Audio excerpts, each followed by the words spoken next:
अरे चारों जुगवा के बाते अरे ये दासतानवा जानवा मारल गईला हो जानवा मारल गईला फूलवे करनवा जानवा मारल गईला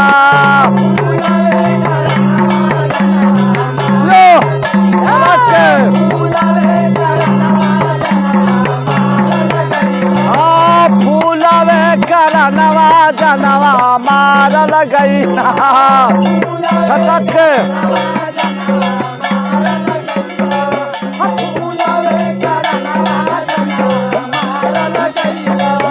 चारों जुगवा के बाटे ये दासतानवा जनवा मारल गईला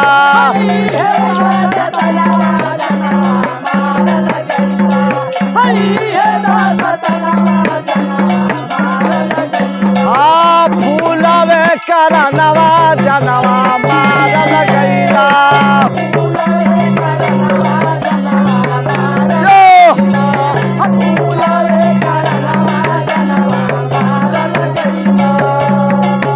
सतयुग के बात रहल सतयुग के राजा रहल हरिचंद्र दानी सतयुग के राजा रहल हरिचंद्र दानी सतयुग के राजा रहल सतयुग के दानी सातवे के कारण पर सान राजा रानी सातवे के कारण यार सातवे के कारण सान राजा रानी। सतयुग में यह विश्वामित्र जी पहुंचला काशी में राजा हरिचंद के घरे जाके जयकार मना दिहलाम पूरा जनवा धन दौलत राजा हरिचंद दे दिहलाम राजा हरिचंद जाके काशी में कल्लू डोम का हाथे बिक गईला उनकर मेहरारू रानी जनवा पंडित जी का पानी भरे लगली बेटा रोहित फूल सींचे लगला मगर फुलवरिया में भइल काम फूल तोड़ गईला रोहित नाग मरलस फनवा जनवा मारल गईला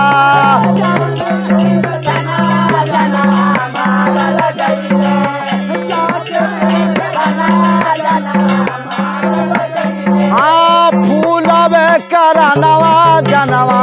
मारल गईला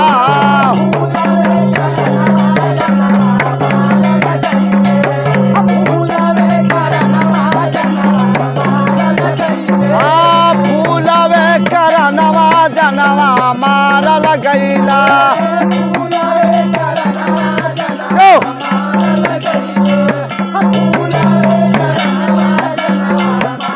ए बाबू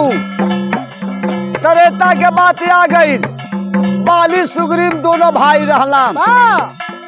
नारी के पीछे दोनों आपस में लड़ाई कैला मगर लड़ाई कैला तब भइल का भगवान राम से भेंट हो गई त्रेता में बाली सुग्रीव दोनों भाई त्रेता में बाली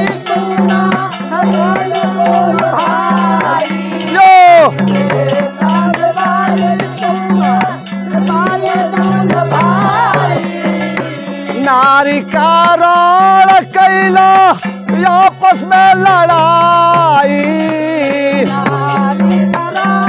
तैयारी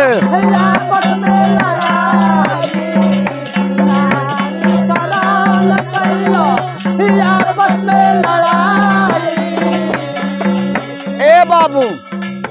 भगवान राम से सुग्रीव से भेंट हो गई सुग्रीव भगवान राम से कहला कि बाली के मार देबा तो तोहर संग देब हम कहला कि अवश्य मार दे दोनों भाई में चिन्हात ना हुआ वह फूल का माला जब बाली में डलाइल तो भगवान राम मरला फूलवा के माला डाली राम मरल बनवा जनवा मारल गैला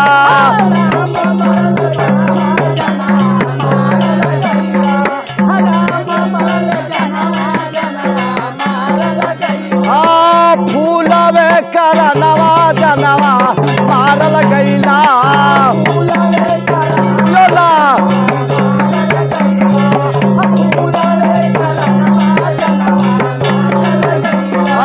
फूलवे करनवा जनवा मारल गैला लोला अरे जियो सुनिया ए बाबू ई त त्रेता के बात रहल। अब द्वापर के बात आ गई। द्वापर में राजा परीक्षित इतना दबंग राजा रहल कि अपना आगे कोई के जाने होने नहीं। श्रृंगी ऋषि का बाप अमित ऋषि जंगल में तप करते रहा, तपस्या करते रहला। जब गैला परीक्षित राजा एक मुअल सांप ध्यान तोड़े बदे उनके गलवा में डाल दिया। अमित ऋषि के गला में पड़ गई सांप। जब श्रृंगी ऋषि सुनला कि हमारा बाबूजी के गला में मुअल सांप डाल के ध्यान तोड़ल जात बा, लग रहे कहला कि ये जलवा शराब देहला कहना है। द्वापर में रहला भैया परीक्षित राजा नावा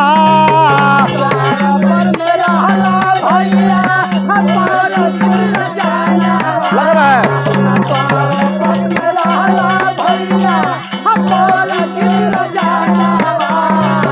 तिहाला शराब मूली लागले ही जानावा यार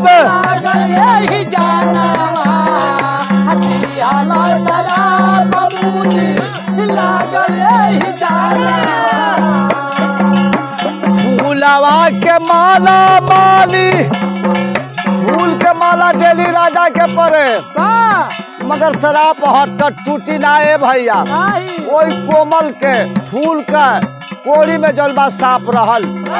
ये मलवा पड़ल तो भाई का फूलवा के माला माली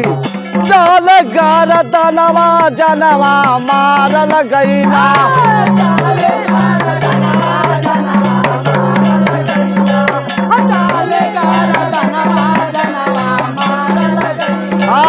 फूलवे करनवा जनवा मारल गैला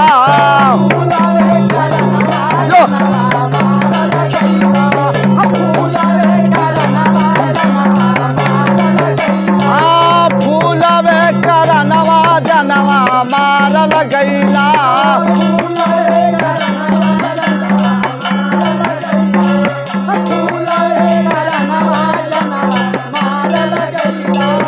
भैया कलयुग के बात आ गई। तीनों युग बीत गए मगर कलयुग के बात सुना। काला युग के नेता रहली सुनो इंदिरा गांधी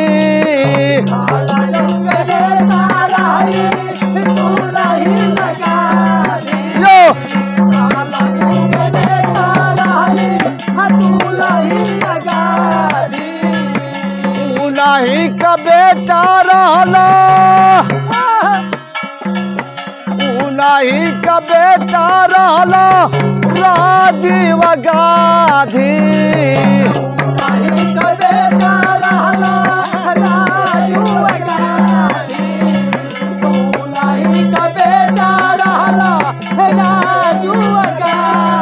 ए भैया जब गैला कोनो मीटिंग में प्रधानमंत्री राजीव गांधी एक ठे बूढ़ फूल का माला ले रहल। अब फूलवा के मालावा जेब गरवा में डलला से पंचो दुनिया से चल गईला, बम फिट रहल उड़ गईला। ऐसे कहना बा फूलवा के माला बुढ़िया डाल गर दनवा जनवा मारल गईला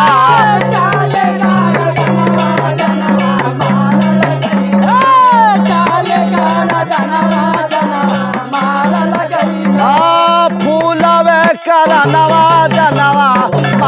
गईला जो